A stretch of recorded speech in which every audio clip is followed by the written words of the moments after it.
আপনার LinkedIn ID কি হঠাৎ করে রেস্ট্রিক্টেড হয়ে গেছে? তাহলে এই ভিডিওটি আপনার জন্য। আজ আমি শেয়ার করব কেন এটা হয়, কিভাবে ঠিক করব। তো চলুন শুরু করা যাক। প্রথম যে কারণটা হয়, লিঙ্কডইন আইডিতে স্প্যামের জন্য লিঙ্কডইন আইডিটা রেস্ট্রিক্টেড করে দেয়। লিঙ্কডইন তাদের প্ল্যাটফর্মে স্প্যামিং বা অনৈতিক কার্যক্রমগুলো কঠোরভাবে প্রতিরোধ করে। যেমন, আপনি বারবার অচেনা লোকদের কাছে কানেকশন রিকোয়েস্ট পাঠাচ্ছেন, কপি পেস্ট করে মেসেজ বেশি করে পাঠাচ্ছেন। অর্থাৎ আপনি ফ্রিল্যান্সার যদি হয়ে থাকেন, ক্লায়েন্টদের কাছে মেসেজ পাঠাচ্ছেন, একই মেসেজ বারবার তাদেরকে পাঠাচ্ছেন। তারপরে ৩ নাম্বার যেটা, অটো বোট বা থার্ড পার্টির টুলসগুলো ব্যবহার করা।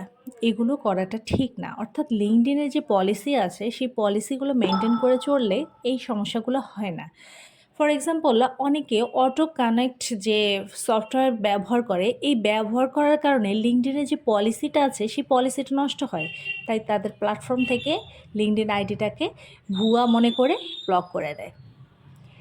তারপরে যে বিষয়টা শেয়ার করতে চাচ্ছি সেটা হচ্ছে, আপনি যখন লিঙ্কডইন আইডিটা ওপেন করবেন, তখন আপনার নাম, প্রোফাইল পিকচার এবং আপনি কোন কোম্পানিতে কাজ করছেন সেটা সন্দেহজনক কিনা সেটা ভালো করে ভেবেচিন্তে আপনি সেখানে দিবেন। যদি লিঙ্কডইন মনে করে যে আপনার কর্মসংস্থান বা আপনার পিকচার বা আপনার নামের সঙ্গে সামঞ্জস্য নেই বা সন্দেহজনক কোনো কিছু মনে করলো, তাহলে এটা রেস্ট্রিক্টেড করে দিবে। ফর এক্সাম্পল, যদি আপনি কোনো ভুয়া কোম্পানি বা শিক্ষা প্রতিষ্ঠানের নাম দেন, তাদেরকে যদি ট্রেস করতে না পারে, লিঙ্কডইন তখন কিন্তু রেস্ট্রিক্টেড দিয়ে দিবে। তারপর যে বিষয়টা সেটা হচ্ছে, কমিউনিটি যে নিয়মগুলো আছে, লিঙ্কডইনের যে নিয়মগুলো আছে, পলিসিগুলো আছে, এগুলো ভঙ্গ করা যাবে না।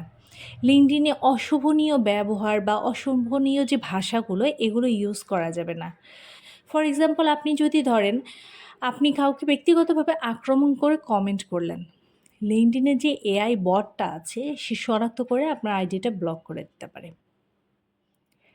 এখন জানবো আমরা কিভাবে লিঙ্কডইন আইডিটা আনব্লক করব।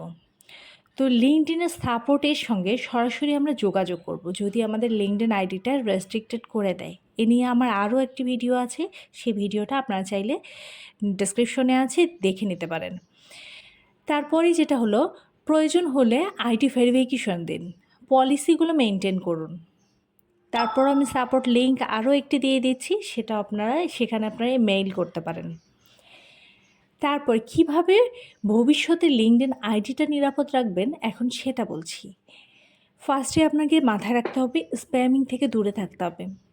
প্রোফাইল ইনফরমেশনগুলো আপডেট রাখতে হবে। আপনি যদি ফ্রিল্যান্সার হন, আপনার কাজের পোর্টফোলিওগুলো রেগুলার আপলোড করলেন, তো সেক্ষেত্রে দেখা যাচ্ছে যে লিঙ্কডইনের যে রোবটটা আছে, সে রোবটটা তখন বুঝবে যে না, এটা রেগুলার আপডেট করছে, এ জেনুইন একজন মানুষ, আমাদের এটা কন্টিনিউ করলে তখন সমস্যা হবে না।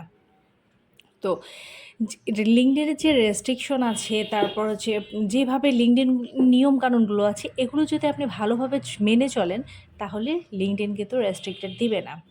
তো আমরা যারা আছি বর্তমানে, আমরা ম্যাক্সিমামই কী করি, নতুন যারা আছেন, যারা লিঙ্কডইনে আইডি ওপেন করছেন, আইডি ওপেন করার পরপরই আপনারা করেন কি, লিঙ্কডইনে হয়তো বেশি বেশি মানুষের কাছে রিকোয়েস্ট পাঠান। তারপরে হচ্ছে বিভিন্ন রকমের পোস্ট করেন, পোস্টের সাথে আপনার ক্যাটাগরিজ মানে ঠিকঠাক হচ্ছে না, সেক্ষেত্রেও কিন্তু লিঙ্কডইন রেস্ট্রিক্টেড দিয়ে দেয়। সত্যি কথা বলতে সর্বশেষ যেটা বলছি, লিঙ্কডইন আসলে কোনো কারণ ছাড়াই ইদানিং রেস্ট্রিক্টেড দিয়ে দিচ্ছে। বিশেষ করে বাংলাদেশ থেকে আমরা যারা লিঙ্কডইন অ্যাকাউন্ট ওপেন করছি, কোনো কারণ ছাড়াই রেস্ট্রিক্টেড দিয়ে দিচ্ছে। এটা রিসেন্টলি গত 2 থেকে 3 মাসের থেকে বেশি হচ্ছে। জানি না কবে ঠিক হবে।